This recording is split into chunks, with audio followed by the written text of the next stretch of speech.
আপনি যদি বাংলাদেশ থেকে এইচএসসি অথবা ব্যাচেলর কমপ্লিট করে থাকেন এবং পাশাপাশি আইএলটিএস দিয়ে থাকেন, আইএলটিএস এর স্কোর মিনিমাম 5.5 থাকে, আর যদি ভেবে থাকেন যে সবচেয়ে কম খরচে এবং সবচেয়ে সুযোগ সুবিধা বেশি কোন কান্ট্রিতে অ্যাপ্লিকেশন করা যায় এবং যেখানে ভিসা রেশিও থাকবে সবচেয়ে বেশি, রিস্ক থাকবে কম, তাহলে আপনার জন্য বেস্ট অপশন হতে পারে সাউথ কোরিয়া।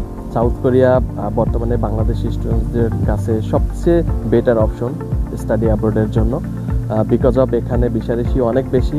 আপনি মাত্র 5-6 লাখ টাকা বাজেট রাখলে এখানে আসতে পারবেন এবং প্রসেসিং কস্ট খুবই কম।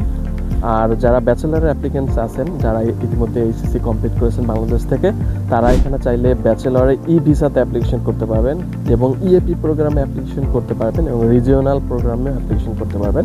আর যারা বাংলাদেশ থেকে ব্যাচেলার কমপ্লিট করেছেন, মাস্টার্সের অ্যাপ্লিকেন্ট, তারা সাউথ কোরিয়াতে ই ভিসাতে সব ইউনিভার্সিটি ই ভিসার সুযোগ দিচ্ছে, ই ভিসাতে অ্যাপ্লিকেশন করতে পারেন। যারা ব্যাচেলার এবং মাস্টার্সের ই ভিসাতে অ্যাপ্লিকেশন করবেন তাদের জন্য সবচেয়ে বেশি সুযোগ, বিকজ আপনাদের জন্য কোনো এম্বাসি ফেস করতে হবে না।